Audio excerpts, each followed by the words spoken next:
Hi, it's Ray from Pro Shaper Workshop in Charlton, Massachusetts. We're back at it again. Same problems. We got this, need to do a little internal shrinking, but we really need to anneal that again. We shrunk it actually right on the wire form. We just hit it cold here. We didn't use the torch. And we still have a bunch of shrinking up in here. We got to stretch that down a little more. Over here needs a little stretching. So that's what we're going to do next, and we'll see what the fit looks like after that. We did some shrinking over here. We did some internal shrinking there. We annealed it before we did it. And then I hammered out all the shrinks, and it needs a little planishing now.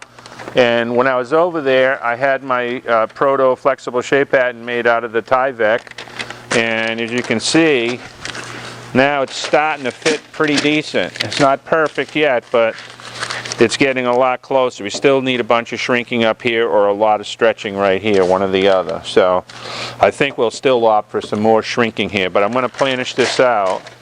And now we come across another problem. This needs to be planished in here, and I have been running it on this wheel.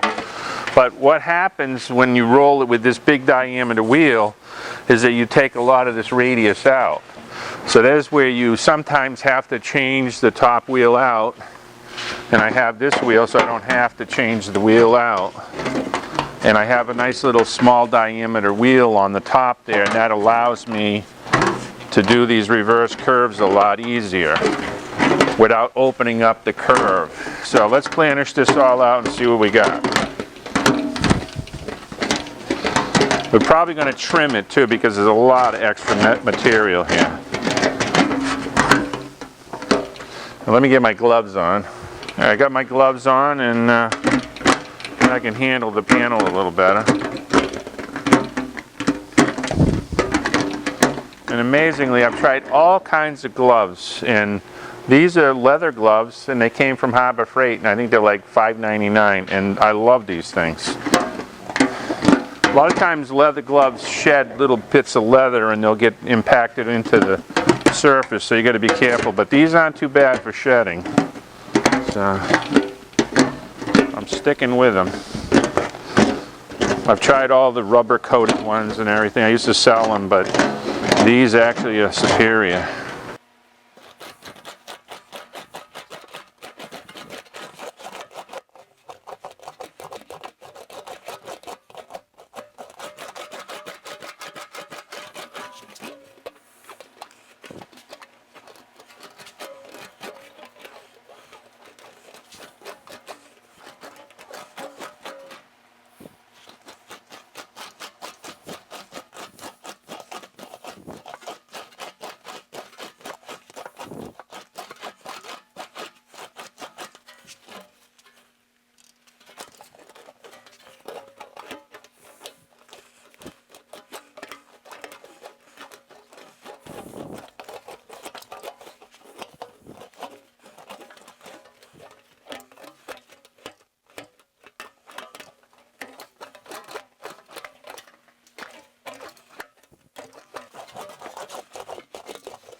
This is a little wheel that I made like 12, 13 years ago.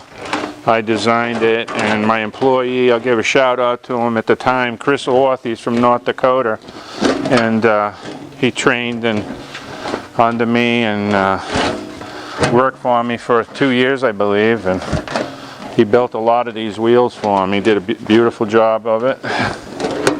And now I was hoping he was going to turn into a wheeling specialist up in North Dakota, but actually before he came to work for me, he was interested in neon lights, and now he has his own neon light company. Makes a lot of nice neon lights. You can check him out on Facebook, Christopher Orth, O-R-T-H. Does beautiful work.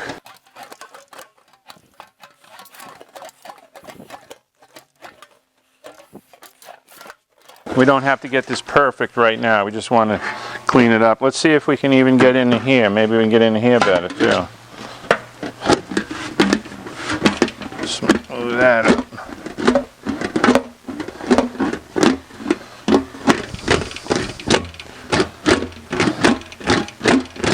someone asked me today, why do you always use your big yellow wheel? No, nobody has that yellow wheel. Why don't you use the Harbor Freight wheels and stuff, you know?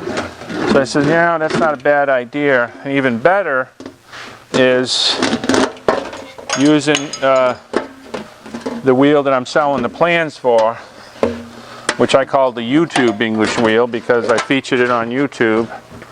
And I'm going to get that set up. And maybe the other side of this will make with that what I call the YouTube English wheel. Alright, I think I'll change that bottom anvil to a little more relief on the edges. Now when we do the other side, the same corresponding panel on the other side, the right side, we'll try a different technique totally. Because what I'm trying to do is to show everyone that you can make this stuff in a lot of different ways. And on the other side, I'll do what I call the English method, which is make a little bit smaller panels, and most of them will be a stretch panel, and we'll make it with that YouTube English wheel.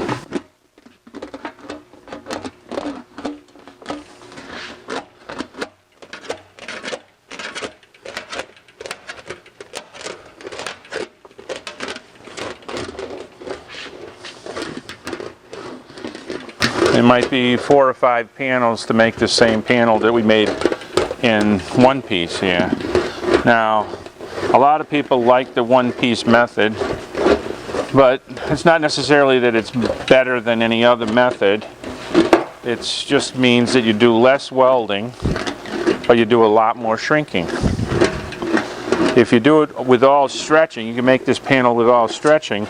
The problem is that the panel will get so thin that it'll lose all its dent resistance. And I'm trying to keep the stretching at a minimum here on this panel so I don't lose that dent resistance.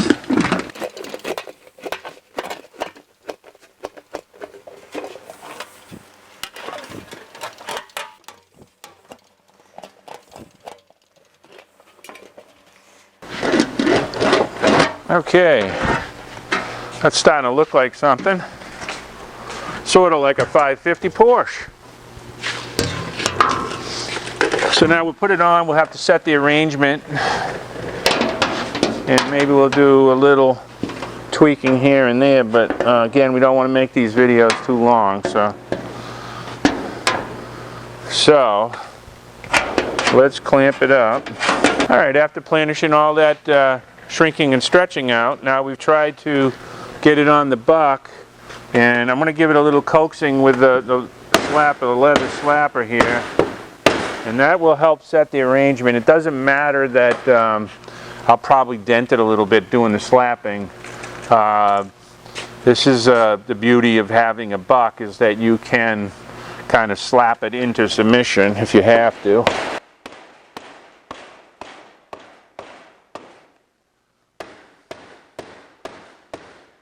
So this is the main problem I see here right now, and it's going to put a lot of pressure on the clamps. I'm going to try to get that to come down. That's going to draw material from this side, and it's going to draw it from that side in order to get in it. That's not going to be all done with stretching. So.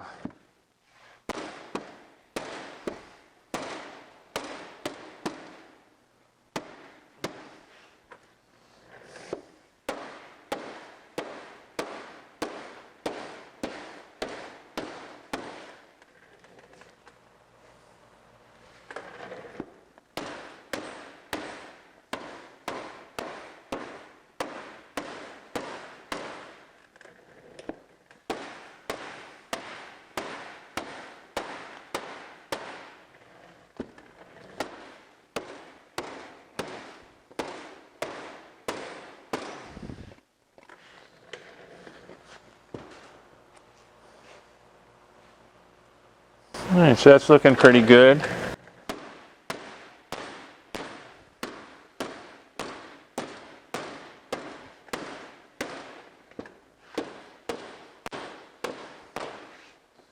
We got some excess metal right there we're going to have to shrink up a little bit. And we're not doing this with a hot shrink, we're doing it with a cold shrink, but it's still pretty soft here. As you can see, there's a lot of extra material right here, and that will have to be shrunk. A little bit more shrinking here. This was puffing out way worse before. It still needs a little shrink right here, and it needs a good inner shrink right here. This is all pretty easy stuff. The curve is looking pretty good. It's a little negative right here. I got to pump it up a little bit to average it out here. But we're getting the shape pretty nice. And you can see the strength and the resiliency of the wire form, and the ability to clamp on. The ability to clamp on is so important. In this case here, we're using the wire form both as a gauge to see where we're supposed to be, and we can use it as a cold hammer form, which is really a nice feature to be able to do. As I said a couple times probably, the original Wendlers were built on a full surface hardwood model of the shape, and this is a 2-minute job when you have the full surface there, because you can hold it on. You probably have to have somebody help hold all the panel around the edges. You have it annealed, and you just go bang, bang, bang, bang, bang, bang, bang, and it'll just suck in right onto that hardwood buck. But we don't have the beauty of that, so we have to interpret the differences in the amount of shrinking and stretching, and where we have to do it, and how to set the arrangement and everything. It's a really complicated problem. It'll be interesting when we do the other side, which will be made with smaller pieces. That is a lot simpler, because when I do that, what I'll do is I'll say make this section from here over to here. I could make it a little bit bigger, but that's good. That includes part of the reverse curve here. And if I make that section like that, that's all a stretch operation. There's no shrinking whatsoever. It's a matter of finding the blank size and leaving a little extra all around, and then just wheeling in the middle. You could do that all with wheeling. You wouldn't have to hammer it or anything. It would just wheel out, and the panel is going to look like chrome plate when I do it. Then, to continue on down here, I can make a second panel that will come down like this. This is a very easy panel to make. That's all wheeling.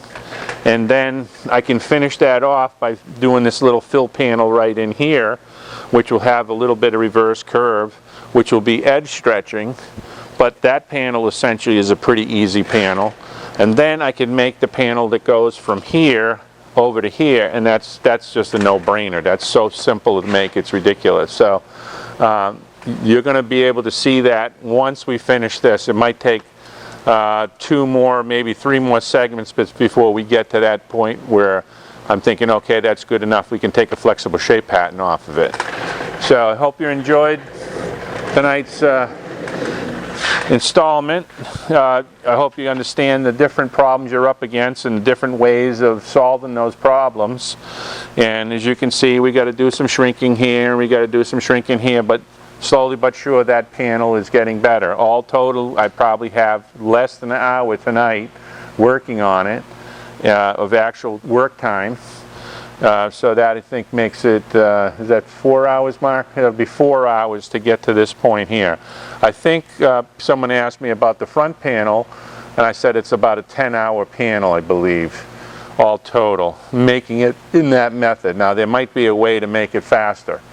Of course, like I mentioned, the poles that make the Kirkham Cobras, or used to make them, they use those hammer forms. That's probably the fastest method that you could make a sophisticated panel like this, other than stamping it. But stamping it implies spending, you know, lots, hundreds of thousands of dollars in costs of tooling. The tooling that the poles use is relatively expensive, but nothing like what a solid die set would be. So I hope you enjoyed the show. I hope you learned something. Please subscribe, give me some likes, and I would love the comments. Thanks for watching. It's Ray from Pro Shaper Workshop.